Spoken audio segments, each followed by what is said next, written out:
اعوذ باللہ من الشیطان الرجیم بسم اللہ الرحمن الرحیم نحمدہ ونصلی علی رسولہ الکریم۔ انتہائی قابل احترام سامعین اور مجھ سے اچھے لوگوں، السلام علیکم ورحمۃ اللہ وبرکاتہ۔ آج کا جو موضوع بڑا نازک ہے، میاں بیوی کے باہمی حقوق۔ تو گزارش یہ ہے کہ سب سے پہلی بات کہ عورت کے حقوق کیا ہیں، بیوی کے حقوق کیا ہیں۔ اس میں رسول اللہ صلی اللہ علیہ وسلم نے جو آخری آیت کو خطبہ دیا تھا، جو ترمذی کی حدیث ہے، نمبر ہے 3087، اس میں جو ایک جملہ دیا گیا اس حدیث میں کہ بیوی کا ذمہ داری فرض ہے کہ وہ گھر میں رہے۔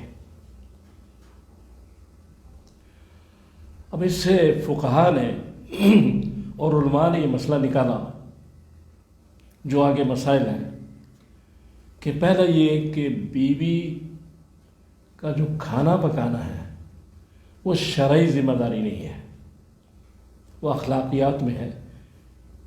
اس پہ بعد میں گفتگو کروں گا۔ دوسری بات، ساس اور سسر کی جو خدمت ہے وہ بھی شرعی ذمہ داری میں نہیں ہے۔ اور تیسرا، بیوی کے جو حقوق ہے اس میں خاوند کے ذمہ ہے کہ اسے علیحدہ جیب خرچ، پاکٹ منی دے۔ اور چوتھی بات یہ ہے، یہ بخاری کی حدیث ہے 5204 نمبر، اس میں کہا گیا کہ بیوی کو مار پیٹ نہ کرو، بیوی کو مارنا بد اخلاقی ہے۔ یہ تو موٹے موٹے وہ اصول اور قانون جو فقہاء نے اور علماء نے تعین کیے ہیں اس حدیث کی روشنی میں۔ آگے اب شوہر کے جو حقوق ہیں وہ یہ ہے کہ یہ جو ہے بخاری کی حدیث ہے 5195، تو اس میں یہ کہا گیا ہے کہ نفلی جو عبادت ہے اگر بیوی کرتی ہے، کوئی نفلی روزہ یا کچھ، وہ بھی شوہر کی اجازت کے ساتھ ہے۔ فرض تو ٹھیک ہے لیکن نفل شوہر کی اجازت کے بغیر نہیں وہ روزہ رکھ سکتی، یا کوئی بھی عبادت نفلی جو ہے اس پر شوہر کی اطاعت مقدم ہے۔ دوسری بات کہ شوہر کی اجازت کے بغیر بیوی گھر سے نہیں نکل سکتی، وہ اجازت لینی پڑے گی اس کو۔ اور تیسری بات یہ ہے کہ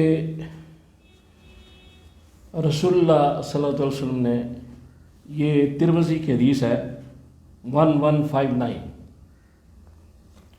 اس میں فرمایا گیا کہ اگر میرے لیے یہ حکم دینا جائز ہوتا کہ کوئی شخص کسی کو سجدہ کرے تو میں بیوی کو حکم دیتا کہ اپنے خاوند کو سجدہ کرے۔ یہ جو احترام اور یہ جو عظمت ہے شوہر کی، اس کے بارے میں رسول اللہ صلی اللہ علیہ وسلم کا جو ارشاد ہے۔ پھر یہ ہے کہ خاوند کی اجازت کے بغیر بیوی کسی کو گھر نہیں بلا سکتی، اور جس کو شوہر ناپسند کرے اس کو بھی گھر نہیں بلایا جا سکتا۔ یہ تو قوانین ہیں جو میں نے عرض کیے۔ اب گزارش یہ ہے کہ سب سے پہلی بات جو سمجھنے کی ضرورت ہے وہ یہ ہے، یہ قرآن پاک میں سورہ نساء کی آیت نمبر 34 میں کہا گیا کہ جو مرد ہے وہ عورتوں پر نگہبان ہے، یعنی کیئر ٹیکر ہے۔ اب کیئر ٹیکر کا مقصد یہ ہے کہ محافظ، گارڈ، اور اسی طرح پھر یہ جو یہ بات ہے کہ جو حاکمیت کا تصور ہے کہ مرد حاکم ہے، عورت جو ہے محکوم ہے، ایسا تصور نہیں ہے۔ اور اگر یہ سمجھ میں لیا جائے تو اسلام میں حاکم خادم ہوتا ہے، رائی جو ہوتا ہے وہ رعیت کا سامنے جواب دہ ہوتا ہے، جیسے حضرت عمر جواب دہ تھے۔ واقعات ہیں، آپ جانتے ہیں، پبلک کے سامنے۔ دوسرا آپ نے کیا فرمایا کہ سلطنت میں اگر کوئی جانور بھی بھوکا مر جائے گا تو اس کی جواب دہی مجھ سے ہوگی۔ تو جب نگہبان کا مقصد یہ ہے کہ کیئر ٹیکر، گارڈ، محافظ، تو عورت کا تحفظ کرنے کے لیے، اور اگر حاکم کا تو پھر بھی اسے تحفظ ہی کرنا ہے۔ جو ایک حاکم اپنی رعایا کو سہولیات دیتا ہے وہ پہنچانی ہے۔ یہ چونکہ رسول اللہ صلی اللہ علیہ وسلم آنے سے پہلے عورت کے ساتھ جانوروں جیسا سلوک کیا جاتا تھا، اب بھی شاید ہمارے ملک میں بھی کئی پسماندہ علاقوں میں ایسے ہی ہوتا ہو۔ تو رسول اللہ صلی اللہ تعالیٰ علیہ وآلہ وسلم نے یہ ساری باتیں اس لیے فرمائی کہ عورت بھی انسان ہے، مرد بھی انسان ہے، دونوں کو باہمی اتفاق اور محبت سے ایک فیملی، ایک گھر کی گاڑی چلانی ہے جس کے دونوں پہیے ہیں۔ اس میں ایک میں اگر ہوا کم ہو جائے گی، ایک میں زیادہ ہو جائے گی تو کام خراب ہو جائے گا، پھر امبیلنس ہو جائے گا۔ اب یہ مسئلہ کہ کھانا پکانا، تو کھانا پکانا شرعی ذمہ داری تو نہیں، لیکن اخلاقیات کے لحاظ سے، اخلاقی طور پر جو عورت کھانا پکاتی ہے اس کا بہت زیادہ اجر ہے۔ جو بہو، ساس، سسر کی خدمت ماں باپ سمجھ کے کرتی ہے اس کا بہت اجر ہے۔ اور پھر مرد جو ہے وہ عورت کے علاج کے خرچ کا پابند نہیں ہے، لیکن اخلاقی طور پر اگر وہ خرچ کرتا ہے تو یہ اس کے لیے سعادت کا باعث ہے۔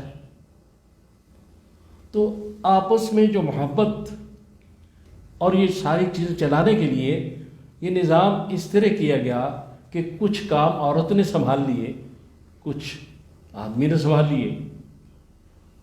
اور حضرت علی کرم اللہ وجہہ اور جناب فاطمہ سلام اللہ تعالی کا جو آپس میں ایک ایگریمنٹ تھا، معاہدہ تھا، وہ یہ تھا کہ آپ نے فرمایا کہ اپنی بیوی سے کہ آپ گھر کے سارے کام سنبھال لو، باہر کے سارے کام میں سنبھال لوں گا۔ لہذا اس میں کمتری برتری والا معاملہ نہیں ہے، معاملات کو محبت کے ساتھ سمجھنا ہے، بیوی کو عزت دینی ہے، اور بیوی جو ہے وہ خاوند کو عزت دے۔ اور پھر خاوند کا یہ بھی حق ہے کسی جائز شرعی مطالبے کے لیے اگر بیوی کو بلائے تو انکار نہیں کر سکتی۔ یہاں سارے معاملات جو ہیں ان کو اس طرح چلایا گیا جو رسول اللہ صلی اللہ تعالیٰ علیہ وسلم کی زندگی، آپ کی سیرت پاک اور ساری چیزوں کا جو آپ مطالعہ اگر ہم کریں تو محسوس ہوتا ہے کہ آپ جب گھر میں داخل ہوتے تھے تو آپ کے چہرے پہ تبسم ہوتا تھا، باہر بڑی پریشانیاں سب کچھ، لیکن بیویوں کے سامنے، بیویوں کے ساتھ اچھا سلوک۔ حضور صلی اللہ تعالیٰ علیہ وسلم نے کبھی اپنی کسی بیوی پر ہاتھ نہیں اٹھایا، کسی سے مار پیٹ نہیں کی، پھر ان کی دلجوئی کرتے تھے، ان کو خوش رکھتے تھے۔ اگر ہم حضور صلی اللہ علیہ وسلم کی سنت پر چلیں، اتباع میں چلیں، تو ہمیں ساری چیزیں دیکھنی ہوگی۔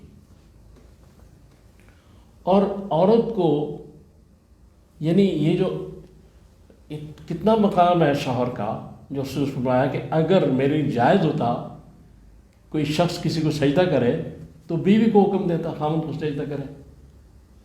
پھر نفلی جو عبادات ہیں وہ بھی خاوند کی اجازت کے بغیر نہیں۔ جیسا بیوی کو خاوند کا مقام سمجھنا چاہیے، خاوند کو بیوی کا مقام سمجھنا چاہیے۔ ایک دوسرے کو عزت و احترام دینے سے رشتے چلتے ہیں، یہ قانون ہے۔ اور اللہ رسول اللہ صلی اللہ علیہ وسلم کی جو زندگی ہے رسول اللہ صلی اللہ علیہ وسلم کی،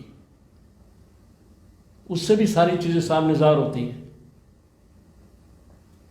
کہ آپ ایک دفعہ جا رہے تھے، حضرت عائشہ ساتھ تھی، خالی جگہ تھی، پردہ تھا، ویسا معاملہ نہیں تھا،